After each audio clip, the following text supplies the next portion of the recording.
Yang kami hormati Ketua TPPN Bapak Dr. Henuwangania SHMH MM. Yang kami hormati Ketua Otorita yaitu Bapak Richard. Yang kami hormati Presiden Mahasiswa Universitas Trisakti Bang Fauzan Raisal Misri. Yang kami hormati Ketua DKU yaitu Bang Riza Fridiansyah. Yang kami hormati Ketua Umum Divisi Mahasiswa Anti Narkoba Bang Khoirul Riza. Serta yang kami hormati seluruh struktural BPH dan anggota Deman periode 2021-2022. Acara ini diselenggarakan oleh Divisi Mahasiswa Anti Narkoba dan didukung oleh kampus kita tercinta, Universitas Trisakti. Perkenalkan, nama saya Rizkyta Sofiana selaku pembawa acara pada hari ini, dan saya mengucapkan selamat datang kepada Bapak, Ibu, dan para audiens yang telah hadir dalam acara kuliah umum dengan tema Speak Up for a Better Speaker. Selanjutnya, izinkan saya membacakan susunan acara pada hari ini. Yang pertama adalah pembukaan. Selanjutnya adalah pemberian materi public speaking oleh Bang Raka Eka Pramudito. Yang ketiga adalah sesi tanya jawab. Yang keempat adalah sesi dokumentasi. Dan yang terakhir adalah penutup.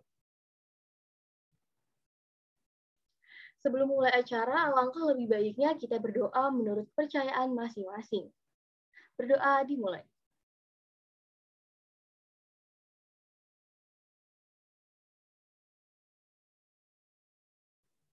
Selesai. Acara selanjutnya adalah acara utama, yaitu pemaparan materi tentang public speaking oleh Bang Raka Pramudito. Halo Bang Raka, selamat pagi. Bagaimana kabarnya Bang? Halo. Halo Rizkyta. Keadaannya sekarang lagi agak hektik. Teman-teman, aku mohon maaf, aku sedang nyetir juga, lagi di jalan. Bukan pemakluman, tapi salah satu anak dampingan kami di yayasan meninggal dunia kemarin malam di Yogyakarta. Jadi saya dalam perjalanan ke rumah duka nih, gitu. Tapi aku coba tetap usahakan untuk bisa memberikan materi supaya teman-teman bisa dapat ilmunya juga. Semoga tidak ada kendala sinyal karena rumahnya di ujung Gunung Merapi. Terus kita.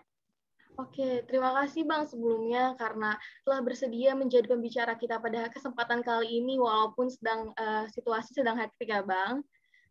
Sama-sama. Serta saya juga mewakili UKM Divisi Mahasiswa Anti Narkoba mengucapkan turut berbelasungkawa Bang yang sedalam-dalamnya atas kepergian anak didik dari Bang Raka. Semoga amal ibadahnya diterima oleh Yang Maha Kuasa. Amin. Amin, terima kasih. Jadi apakah Bang Raka sudah siap untuk memberikan materinya hari ini? Siap, nggak apa-apa. Tapi aku minta tolong untuk dibantu untuk share screen ya. Tadi aku juga bilang sama Mbak Rina juga kok. Oke, boleh. Untuk panitia di share screen.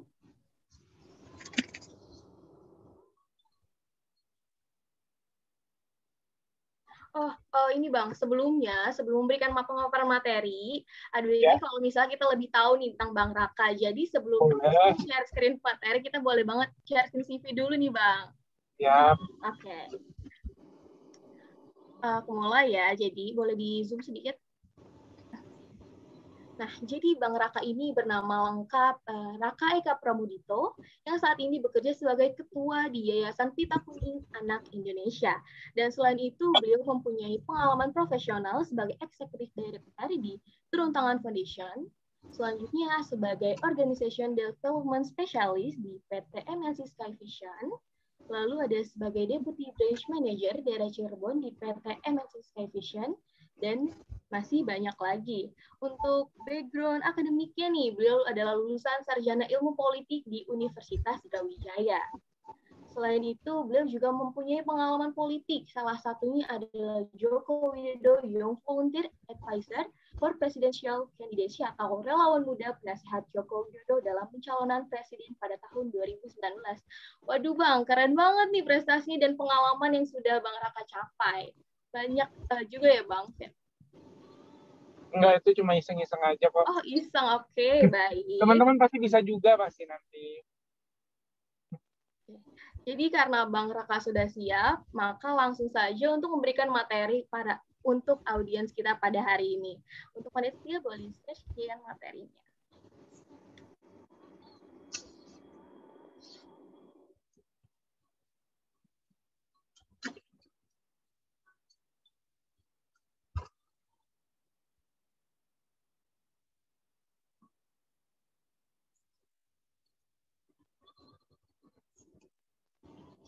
Oke.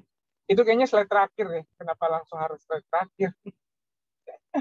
Kayaknya udah harus disudahi kali ya. Jangan dong, Bang. Belum dimulai ini. Oke. Selamat pagi semua teman-teman Trisakti. Assalamualaikum warahmatullahi wabarakatuh. Shalom. Swastiastu, salam sejahtera semuanya. Semoga dengan keadaan aku yang saat ini sedang tidak kondusif juga, aku mohon maaf sebelumnya. Tapi semoga tidak mengurangi konteks dan juga mengurangi ilmu yang mungkin kita akan sama-sama bahas, dan juga semoga teman-teman bisa berdiskusi nantinya, karena ini aku bukan seorang yang expert di bidang public speaking. Aku coba share aja pengalaman berdasarkan beberapa pengalaman aku aja, dan nanti teman-teman kita bisa sama-sama diskusi. Nah, aku kasih judulnya memang hadapi keramaian dengan percaya diri, gitu kan. Kita sering banget ya teman-teman ya, kalau pasti teman-teman, kalau untuk teman-teman yang nggak bisa public speaking atau berbicara di depan orang banyak, itu paling pasti kendalanya merasa bahwa dirinya pemalu, introvert gitu. Padahal kalau menurutku sendiri pribadi ya, kendala itu tuh hadir sejak di pola pendidikan kita juga, pola pendidikan di negara ini, bahwa sejak kecil berbicara itu tidak itu bukan merupakan sebuah kemampuan yang dinilai dari pihak sekolah. Kalau misalkan teman-teman ingat dulu di sekolah gitu, siswa yang paling banyak bicara itu dianggap sebagai siswa yang bandel, yang nakal, sehingga uh, banyak sekali siswa-siswa yang merasa memang bicara itu adalah bukan sebuah keahlian. Nah, makanya banyak sekali profesional-profesional yang saat ini di dunia profesional ya mencari pekerja, mencari tim, mencari anggota tim baru gitu, karyawan, itu cukup sulit karena memang teman-teman mahasiswa atau mungkin SMK yang memang uh, di dijuruskan untuk bisa bekerja secara praktik gitu, itu tidak punya kemampuan interpersonal sesederhana public speaking gitu. Nah, makanya rasanya nanti teman-teman, ketika memang teman-teman di sini teman-teman organisatoris atau teman-teman yang nanti akan mungkin punya lembaga, harapan ya teman-teman bisa membiasakan kepada anak-anaknya untuk bisa berbicara. Itu adalah kemampuan dasar. Kita tidak perlu untuk berbicara soal public speaking dulu, tapi kita berbicara soal kemampuan caranya saja dulu. Makanya ini adalah sebuah keahlian yang sebenarnya bisa diasah. Boleh dibantu next, teman-teman kerja?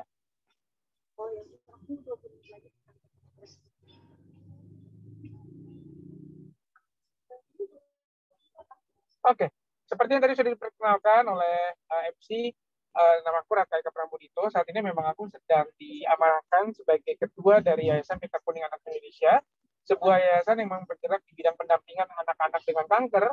Makanya kenapa hari ini aku agak hektik, karena salah satu anak dampingan kami di yayasan di kota Yogyakarta itu meninggal dunia dan dimakamkan jam 10 pagi ini. Makanya tadi subuh aku terbang ke Jogja dari Jakarta. Sebelumnya aku punya beberapa pengalaman profesional lainnya di MNC Group dan juga di Gojek, sebelum pada akhirnya aku harus shifting ke dunia NGO. Nah, itu mengapa kayaknya rasanya kemampuan berbicara itu adalah salah satu hal yang menolong karirku sampai saat ini. Mungkin bisa next, teman-teman. Nah, ketika memang membuat materi ini, akhirnya aku juga merefleksikan ya, kenapa pada akhirnya public speaking itu penting gitu untuk aku pribadi. Pertama, public speaking itu membuat aku lulus kuliah. Ya karena kalau nggak karena public speaking, ya aku nggak akan bisa tes kompre atau tes skripsi di sana, karena kan harus berhadapan dengan 3 penguji dan 1 moderator di sana. Aku harus mempertahankan gagasanku yang aku temukan, dan itu adalah hal yang paling sederhana, karena ketika memang itu tidak bisa dilakukan, ya banyak saya teman-temanku yang pada akhirnya mengulang ujian, mengulang skripsi, hanya karena sebenarnya skripsinya bagus, penelitiannya bagus, tapi dia tidak bisa menyampaikannya dengan baik. Yang kedua pasti mendapatkan pekerjaan. Pekerjaan pertama itu adalah seorang salesman, penjual, yang notabene itu dibutuhkan sekali kemampuan berbicara di depan orang banyak gitu. Aku pun ketika diseleksi menjadi pekerja pertamaku, itu dihadapkan dengan beberapa direksi di MNC Group. Aku ingat sekitar 7 atau 6 hingga 7 direksi, terus mempresentasikan soal produk di sana. Nah, bayangkan, aku yang di situ adalah fresh grade, tidak punya kemampuan apapun gitu. Juga IPK aku juga nggak terlalu besar juga, di bawah 3,5, harus berhadapan dengan orang-orang eksekutif gitu, orang-orang direksi, ya kan, orang-orang yang memang petinggi-petingginya MNC Group. Teman-teman siapa yang nggak tahu MNC Group di sini kan? Jadi ada sebuah rasa minder pastinya kan. Nah, kalau misalkan aku tidak punya kemampuan public speaking baik, dan aku rasa juga pada saat itu juga belum cukup baik, ya mungkin aku tidak mendapatkan pekerja pertama pada saat itu. Lalu yang ketiga adalah naik jabatan. Nah, beberapa posisi yang aku dapatkan ketika aku berkarir, itu aku harus melalui tes dulu. Presentasi, terus juga berhadapan dengan beberapa panelis, hingga pada akhirnya aku dirasa untuk cocok untuk bisa naik jabatan. Dan yang terakhir adalah personal branding.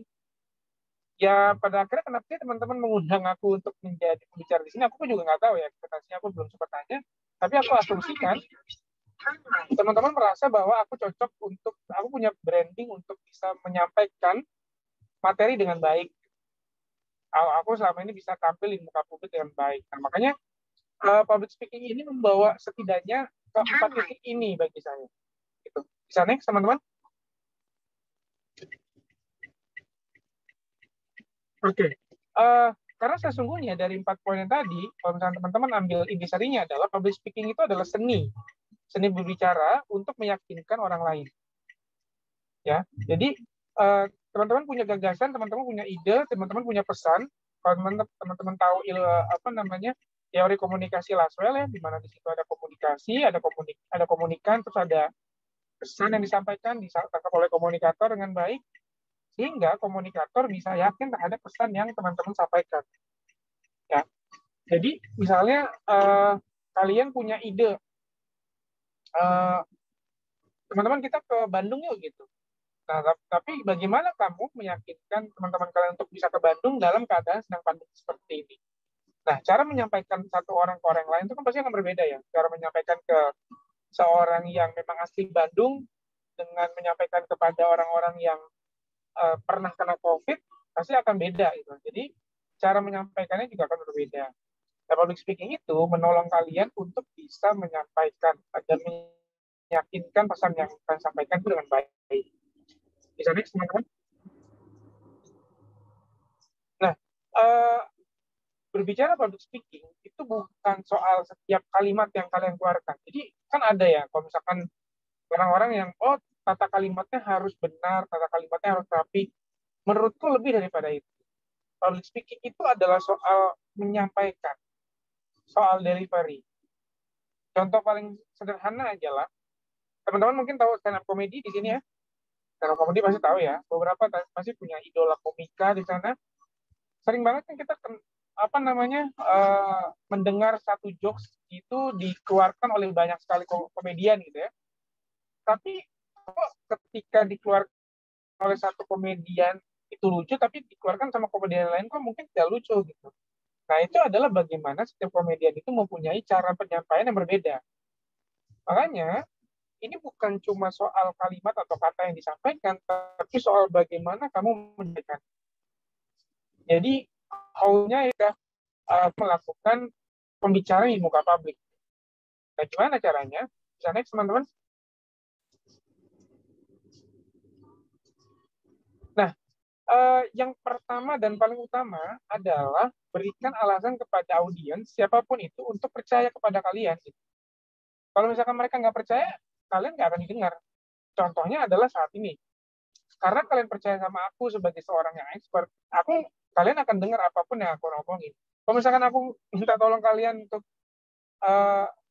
kalian public speaking tuh nggak usah kuliah, kalian masih nggak akan kuliah. Karena kalian percaya aku sebagai orang yang expert. Aku tadi memulai dengan mengeprograman diri, ceritakan siapa aku, terus latar belakang sesuai dengan topik pembicaraan. Tadi aku ceritakan soal pengalaman-pengalamanku saat bekerja, naik jabatan, lulus kuliah, dan penampilan saat tampil, gestur, terus juga pakaian. Gitu. Kalau misalkan teman-teman sering banget ya tampil di muka publik, terutama ketika lagi webinar, gitu kan, mentang-mentang online, tampil seadanya aja gitu. Mungkin off cam, padahal bisa memungkinkan teman-teman untuk on cam, terus pakai kaos, tidak menghargai forum. Nah itu bagaimana publik atau audiens bisa percaya ketika memang kalian tidak memberikan kredibilitas kalian kepada audiens. Ini adalah yang penting. Bikin mereka percaya dulu kepada teman-teman. Sehingga kalian didengarkan. Kalau misalkan kalian tidak dipercaya, kalian nggak akan didengarkan, sehingga apapun yang kalian bicarakan selanjutnya, meskipun itu sangat penting, tidak akan pernah didengarkan. Next, teman-teman. Nah, ini alih-alih kita harus tahu keunggulan kita, aku sih merasa kita harus tahu ketakutan kita dulu apa. Sehingga kita bisa menganalisa dan menghindarkan. Karena setiap ketakutan itu problem solving-nya berbeda-beda. Apa sih yang teman-teman kalau misalkan ngomong di depan orang tuh apa sih yang biasa takutin? Kalau aku ya, ini aku ya. Yang pertama adalah takut dijudge ya, atau penilaian orang lain gitu. Aduh, gimana nanti ketika gue ngomong ini, orang ini mikir apa ya gitu. Itu punya pemikiran yang sama gitu. Ketika teman-teman tampil, nanti audiensnya ngomong apa ya, atau audiensnya berpikir apa ya tentang diri kita gitu. Yang kedua adalah takut salah bicara. Ya. Sering banget banyak public speaker ataupun juga tokoh publik yang flip tongue ya, atau salah berbicara, sehingga pada akhirnya jadi pergunjingan atau misalkan jadi pembicaraan di muka publik gitu. Itu pasti juga adalah salah satu ketakutan kita. Aku pun juga masih sering takut seperti itu. Karena tanpa konteks. Jadi kita bicaranya ngalor ngidul aja gitu. Nggak ada arahnya gitu. Karena teman-teman tidak menyusun apa yang akan teman-teman bicarakan. Atau apa? Takut bicara tidak sesuai dengan porsi waktu. Kan ada ya, kalau misalkan ada orang satu dikasih waktu, dia ngomong aja terus. Dikasih waktu 10 menit, atau habis 30 menit. Itu pasti akan ada. Karena dia tidak berbicara sesuai dengan talking point-nya. Oke? Bisa next, teman-teman? Oke. Gimana caranya mengembangkan public speaking? Ini sebenarnya hal sederhana ya. Aku berusaha untuk menyerahkan kulitnya saja, sehingga nanti kita bisa open to discuss, teman-teman. Gitu. Karena materi tidak akan sangat padat, ya, tidak seperti kuliah. Satu, banyak baca buku. Atau mungkin banyak nonton film. Intinya adalah memungkinkan aktivitas-aktivitas yang memungkinkan teman-teman itu punya vocabulary yang cukup banyak. Kita berbicara di sini bahasa Indonesia saja ya. Banyak dari teman-teman saya, ataupun juga di sekeliling kita, lebih punya vocabulary bahasa Inggris ketimbang vocabulary bahasa Indonesia. Sehingga ketika berbicara di depan publik yang audiensnya adalah orang Indonesia, seringkali mereka mengeluarkan kata-kata berbahasa Inggris. Ya, kata kepala atau mungkin bahasa-bahasa anak Jaksel gitu ya. Kayak misalkan gini, kita berbicara di sini soal public speaking. Public speaking itu kan bahasa Inggris. Bahasa Indonesianya apa? Berbicara di depan publik. Publik itu bahasa Inggris. Berarti berbicara di depan orang banyak. Atau misalnya teman-teman bicara soal passion. Oke, passionku ini. Passion itu kan bahasa Inggris. Apa bahasa Indonesianya? Renjana. Pasti banyak teman-teman yang nggak tahu. Ketika berbicara, oke, kita harus punya rencana yang meyakinkan kita dan bla bla bla segala macam. Pasti audiens tidak akan pernah tahu. Kenapa? Karena semakin banyak vocabulary, semakin banyak pilihan kata yang bisa teman-teman gunakan nantinya, sehingga tidak sehingga teman-teman terhindar dari beberapa masalah yang di slide sebelumnya gitu ya, termasuk salah bicara atau tidak sesuai dengan konteks, bicara tidak sesuai dengan waktu. Lalu yang kedua adalah sering mengajukan diri. Mengajukan diri untuk apa? Untuk bicara. Kenapa? Karena bicara itu adalah soal jam terbang, teman-teman. Jadi kemudian ketika teman-teman di kelas, oke, ada yang mau menyampaikan soal idenya atau menyampaikan ide gagasannya, kan seringkali pasti saya yakin teman-teman tahu apa yang ada di benak atau di pikiran kalian, tapi tidak mau disampaikan, cari aman aja. Nah, itu adalah hal yang salah. Kenapa? Karena berbicara di depan publik itu adalah jam terbang. Semakin teman-teman sering melakukan public speaking, meskipun pasti pertama dan kedua kalinya jelek cara ngomongnya, pasti akan ada kesalahan. Semakin teman-teman belajar sehingga di kemudian hari, ketika di forum-forum profesional, teman-teman tidak melakukan kesalahan. Lalu yang ketiga, ya banyak bicara. Ya nggak ada cara lain, teman-teman. Kalau mau public speaking harus banyak bicara. Ada yang teman-teman yang bicara di depan kaca, ya silakan. Kalau saya lebih suka adalah berbicara dengan forum-forum kecil ketimbang bicara dengan kaca. Kenapa? Karena biasanya kita suka jijik ya lihat muka kita sendiri ya. Ketimbang lihat muka audiens itu berbeda lah. Jadi setiap orang teman-teman punya banyak bicara, ya apa namanya, bisa melatih mekanisme tubuh. Kenapa? Karena seringkali teman-teman tahu namanya psikosomatis. Psikosomatis itu adalah mekanisme pertahanan tubuh ketika teman-teman terlalu tegang gitu. Kayak misalkan kok mau tampil tiba-tiba mules, itu cuma ini aja, cuma mekanisme pertahanan tubuh aja. Sebenarnya enggak, ketika teman-teman ke toilet, teman-teman juga enggak mules gitu. Itu namanya psikosomatis. Atau misalkan tiba-tiba lidahnya keluh gitu atau nggak bisa bicara, nah itu psikosomatis tuh. Nah, semakin banyak jam terbang, semakin banyak teman-teman coba dan melakukan kesalahan, teman-teman akan bisa mengendalikan namanya psikosomatis itu, sehingga tidak merusak suasana ketika teman-teman sedang melakukan public speaking. Next, teman-teman. Oke. Aku dikasih banyak sekali dasar public speaking itu banyak ya. Ada impromptu atau mungkin ada teks gitu. Tapi hal yang paling memudahkan teman-teman dalam melakukan public speaking sehingga teman-teman bisa jago adalah ad-libbing. Ad-libbing ini dasar. Kenapa? Karena ad-libbing itu adalah mengirimkan pesan tanpa persiapan. Ya, kalau misalkan teman-teman bisa bawa mobil manual, seharusnya teman-teman bisa bawa mobil matic. Konsep sederhana seperti itu. Jadi ketika teman-teman bisa berbicara tanpa persiapan, seharusnya teman-teman bisa berbicara dengan persiapan. Nah, jadi misalnya nih, siapa namanya? Moderator. Siapa moderator namanya? Rizkita, Bang. Rizkita. Aku akan kasih kamu satu kata. Aku mau kamu ceritakan tentang kata tersebut ya, apapun, mau pengalaman kayak mau apa. Boleh ya? Kita Oke, coba. boleh. Boleh. Aku kasih satu kata mantan. Mantan. Oh, mantan ya, Bang? Iya, silakan ceritakan 1 menit aja. Oke. Mantan itu adalah seorang yang pernah hadir dalam hidup kita, nggak harus mantan pacar ya, Bang. Bisa juga mantan teman yang dulu kita temenan jadi musuhan. Lalu dia adalah yang pernah mengisi hari-hari mungkin yang membuat kita happy ataukah sedih.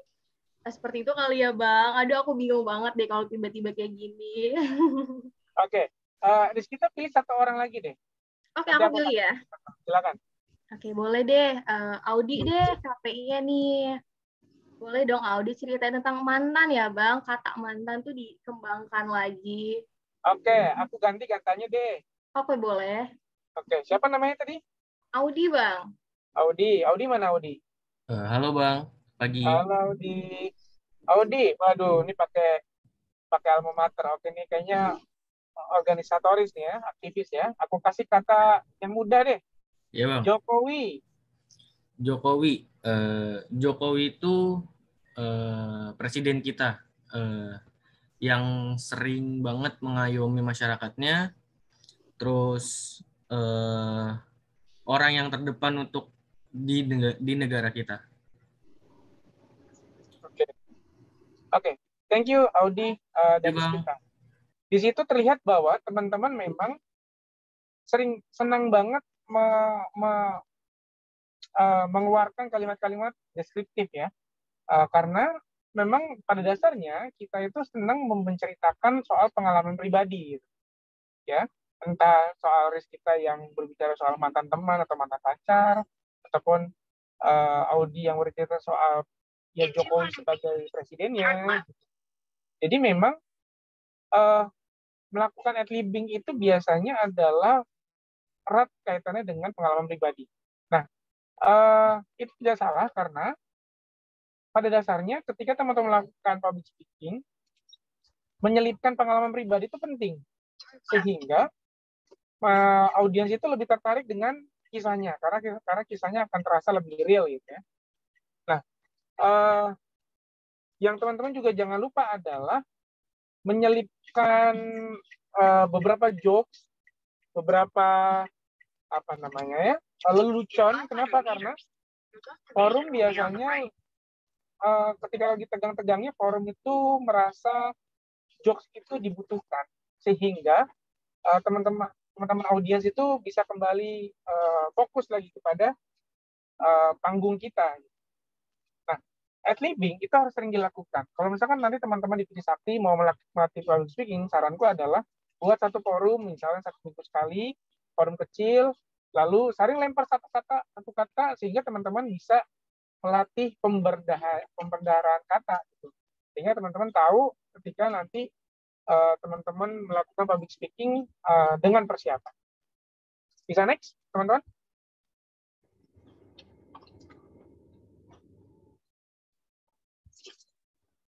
Bisa tolong next, teman-teman. Oke, ini yang paling penting, ya, dasar dan paling penting. Pertama adalah intonasi ketika teman-teman melakukan public speaking. Ya, intonasi, nada, tinggi, rendah, ya. Itu penting sekali. Kalau misalkan teman-teman pernah nonton video Giring yang bilang Anies Baswedan pembohong, itu intonasinya bagus banget loh. Aku akui bahwa Giringnya itu punya public speaking yang bagus banget gitu. Yang kedua, gestur. Jangan lupa gerakan tangan, terus juga tubuh, segala macam, pakaian itu penting juga. Ya. Terus yang ketiga adalah artikulasi. A, I, U, E, O itu yang jelas. Latihan mulut, latihan pernapasan. Yang ketiga adalah vokal atau volume suara, sehingga teman-teman bisa menjelaskan dengan clear dengan apa yang teman-teman maksudkan. Oke, next teman-teman. Kayaknya itu adalah materiku terakhir, karena di slide terakhir ini adalah ngomong itu bukan cuma, kan sering banget ya ada cuma ngomong gitu kan. Aduh, kok cuma ngomong gitu. Ngomong itu bukan cuma, tapi ngomong itu adalah keahlian. Jadi sering-sering dilatih, sering-sering diasah. Terima kasih teman-teman. Kalau misalnya teman-teman mau berkoneksi sama aku, silakan linkin aku di Raka Pramudito. Terima kasih, Pak. Aku kembalikan ke moderator. Oke, terima kasih Bang. Baik, karena pemberian materi telah selesai, selanjutnya kita buka nih sesi tanya-jawab. Jadi dipersilahkan untuk teman-teman yang ingin bertanya menggunakan fitur Raise Hand untuk berbicara langsung sama Bang Eka Pramudito ini, ataupun menuliskan pertanyaannya di room chat Zoom.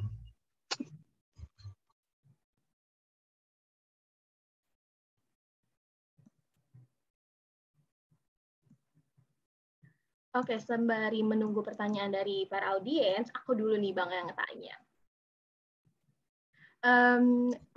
Setahu aku dari riset nih, ternyata Bang Eka ini kan emang podcaster, YouTuber gitu ya Bang?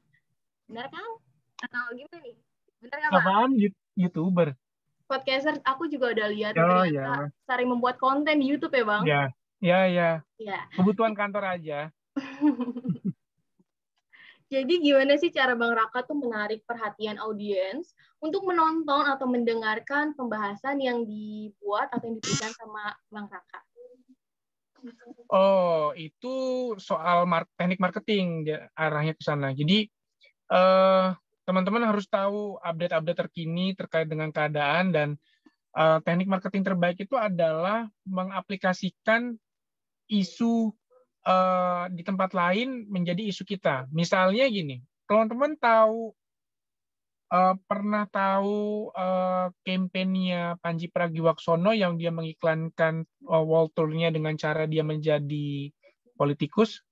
Jadi dia menyebar beberapa fotonya dia seperti politikus-politikus, seakan-akan dia mau nyalek, padahal itu adalah kampanye soal world tour-nya dia gitu. Nah, hal tersebut itu adalah cara yang efektif sebenarnya. Kita harus tahu audiens kita atau segmentasi kita itu sukanya apa.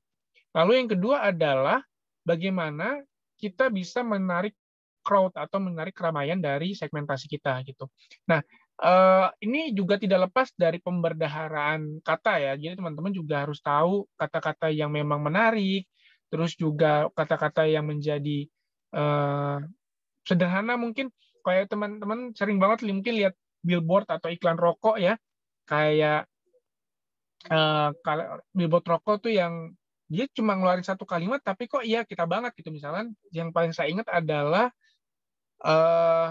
selalu ada harga teman di antara kita kan. Teman-teman tahu nggak tuh ini kalimat tersebut? Itu ada di dekat kantorku soalnya. Jadi billboardnya cuma berkata soal itu doang, tapi sederhana tapi menarik perhatian sehingga audiensnya tertarik terhadap iklan tersebut. Gitu terus kita. Oke, terima kasih Bang. Oke nih, Sama-sama. hand nih Bang. Mas boleh banget untuk di-unmute untuk ngomong langsung nih atau nanya langsung sama Bang Raka. Silakan. Halo, selamat pagi Mas Raka. Selamat pagi. Ya, materi hari ini sangat menarik sekali buat saya yang kini sedang berlatih public speaking ya Mas ya. Kemudian saya ingin nanya nih, ada yang menarik. Karena beberapa hari ini saya itu kan latihan public speaking kan bisa dimulai dari percakapan sehari-hari ya nggak sih? Betul. Kita bisa menggunakan beberapa kata yang kita pengen dia itu nangkep dan melanjutkan apa yang kita omongin gitu kan. Ya.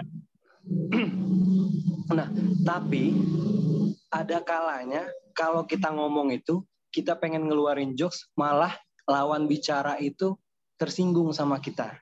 Nah, pertanyaannya adalah gimana tips dari Mas Raka supaya kita tuh ngomong nggak menyinggung orang lain gitu loh. Asik tapi nggak menyinggung.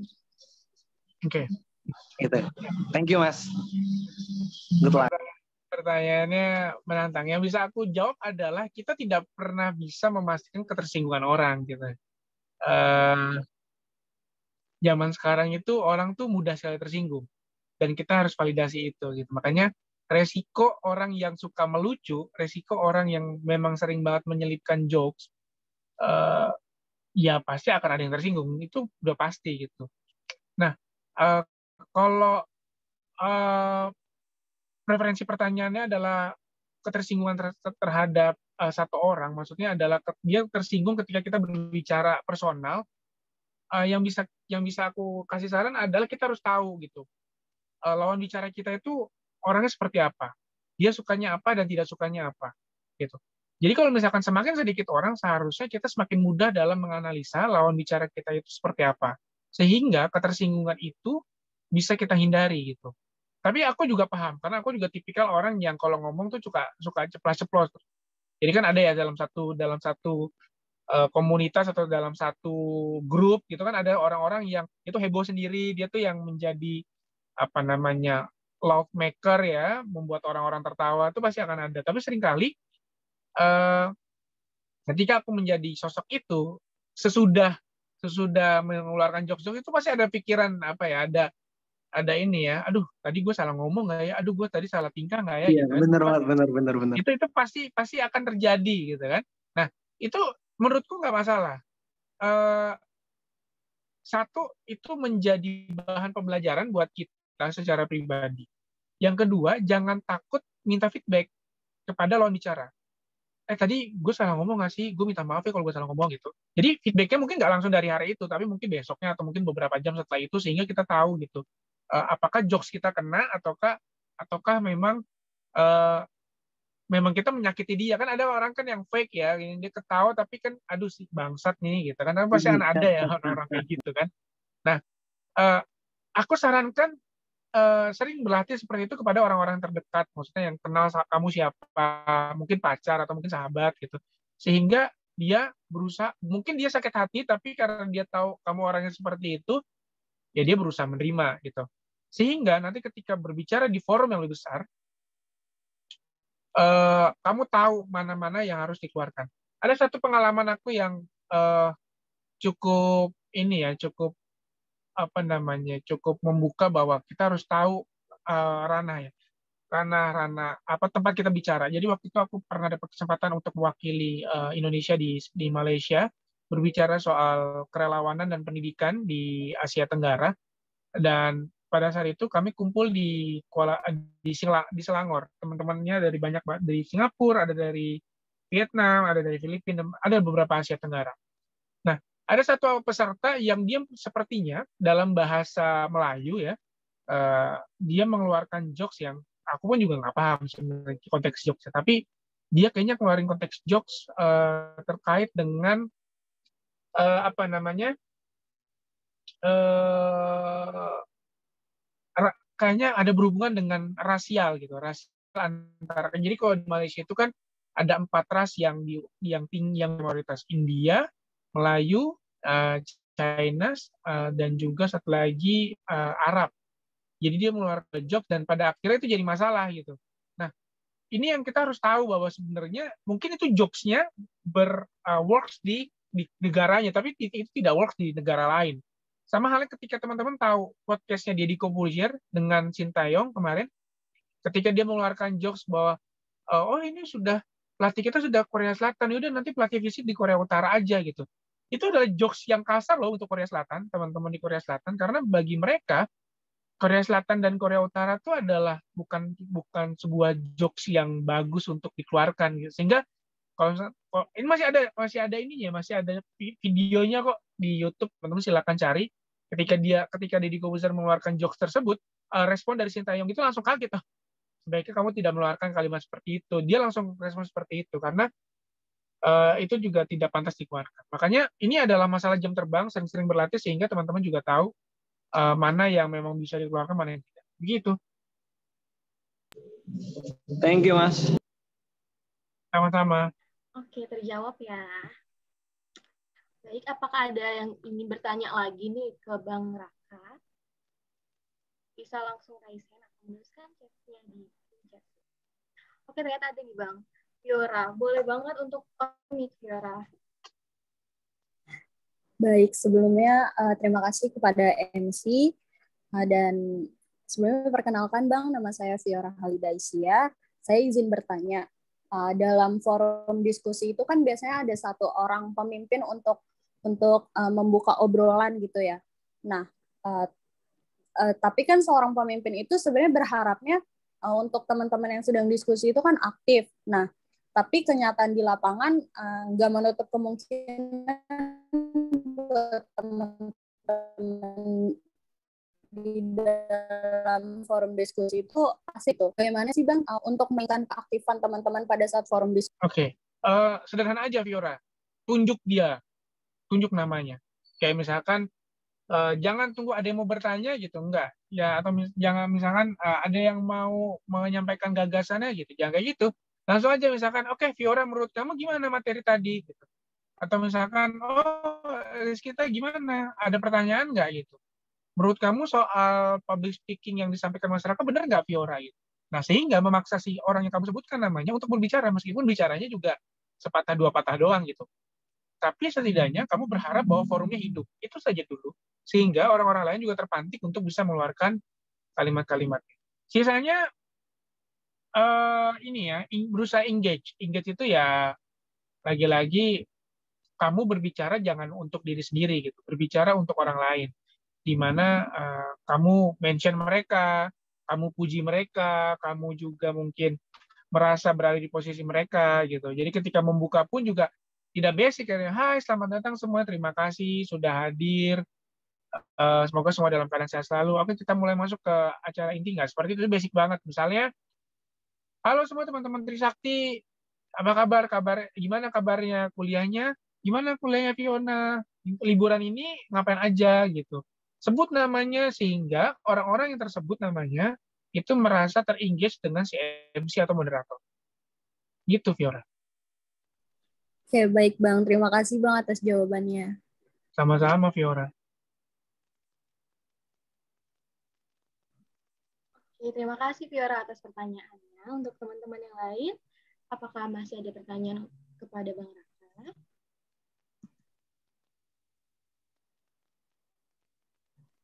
Oh, ada nih Bang di chat dari Audi.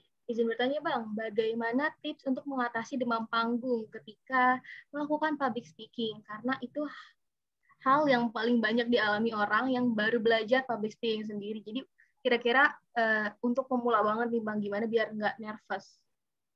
Oke, nervous itu pasti teman-teman.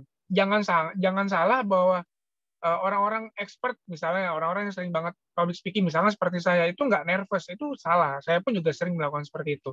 Makanya tadi aku bilang ada namanya psikosomatis. Teman-teman nanti googling namanya psikosomatis, di mana tubuh setiap kita tuh pasti akan beda-beda. Kalau saya itu biasanya mules gitu. Ada teman saya yang psikosomatisnya tuh keringetan. Ada teman saya juga yang psikosomatisnya tuh ngantuk. Itu ada. Ada yang psikosomatisnya tuh blank. Itu banyak. Jadi teman-teman harus tahu psikosomatis teman-teman tuh apa, dan teman-teman gimana cara mengendalikan itu. Kalau saya, kalau misalkan harus berbicara yang padat, yang berat, itu tidak lain dan tidak bukan, cara mengatasinya adalah kopi. Jadi saya tuh pasti bawa kopi ke panggung, saya tuh pasti ketika lagi public speaking atau misalkan lagi kasih materi yang berat, webinar, itu pasti ada kopi di sebelah komputer atau sebelah laptop saya, gitu. Tapi kalau misalkan cuma hal yang sederhana, biasanya saya apa ya, minum air putih yang banyak gitu aja sih. Itu cara aku ya, pasti caranya teman-teman pasti akan berbeda. Kita pun ketika mau MC gini pasti juga dia pasti ada psikosomatis ya. Sadar atau tidak, misalkan dia ngantuk atau misalkan dia mules atau aduh gimana nih bingung gitu. Itu hal dasar kok. Percaya deh. Teman-teman aku yayasanku tuh aku bekerja dengan Mas Panji ya, Mas Panji Pragiwaksono, Pak De Indro Warkop. Aku pun juga sharing dengan mereka soal public speaking. Mereka pun juga merasakan yang sama kok ketika mereka mau syuting, ketika mereka mau tampil secara komedi. Mereka tuh pasti mereka hal yang sama, tapi mereka punya cara masing-masing. Mas Panji sama dengan aku minum kopi gitu. Kalau Pak Dendro biasanya itu ngerokok dulu gitu. Jadi punya cara masing-masing. Nah, temukan psikosomatis teman-teman apa. Yang kedua, temukan cara mengatasinya. Gitu. Oke, jadi setiap orang emang beda-beda gitu ya Bang cara menanganinya, nggak bisa sama nih kalau misalnya emang Bang Raka pakai kopi, aku juga harus pakai kopi, gitu nggak bisa ya Bang? Iya, pasti beda-beda caranya. Oke, terjawab ya Odi. Oke, apakah ada pertanyaan lagi?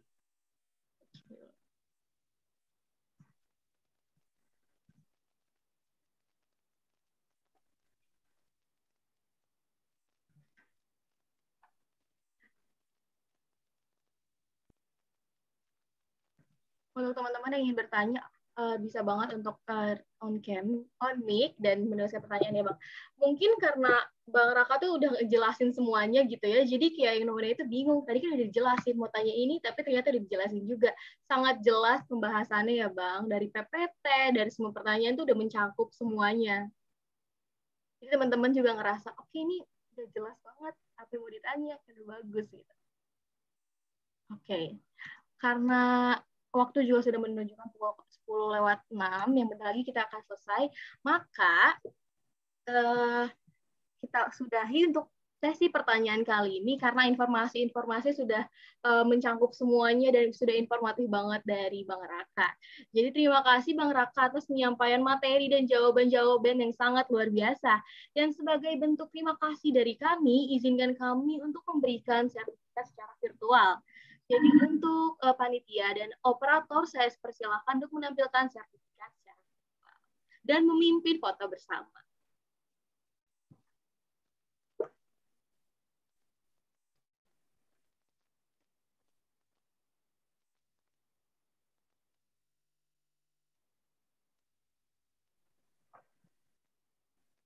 Boleh panitia di share screen?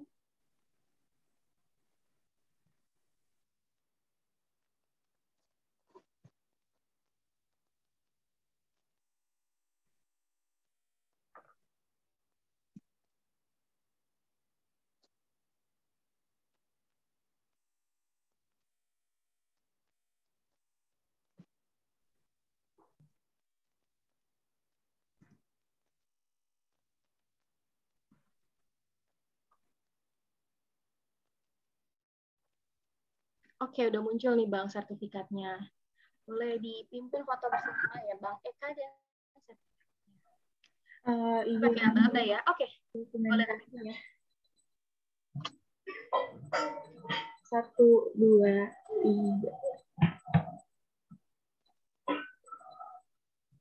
3. Terima kasih. Oke, terima kasih panitia. Nah, karena tadi cuma foto Bang Raka aja nih sama sertifikatnya, jadi gimana kalau kita foto bersama dengan dipersilakan untuk on cam untuk sesi foto bersama. Ayo on cam dulu yuk, bentar aja kok. Oke, ini udah mulai pada on cam. Lain boleh banget untuk on cam.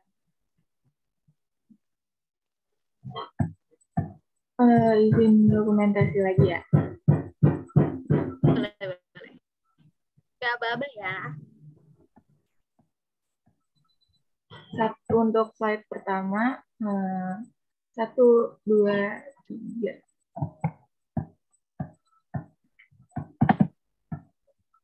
Untuk slide keduanya. 1, 2, 3. Oke, terima kasih. Oke, nah di sini ada link absensi. Untuk teman-teman jangan lupa untuk mengisi link absensi yang sudah dikirimkan di room chat. Nah, terima kasih atas antusias dari teman-teman yang sudah mengikuti dari awal acara hingga akhir acara. Semoga ilmu yang diberikan dapat menambah pengetahuan dan wawasan teman-teman semua. Dan saya akhiri, Om Santi Santi Om, wassalamualaikum warahmatullahi wabarakatuh. Sampai jumpa di proker selanjutnya. Dan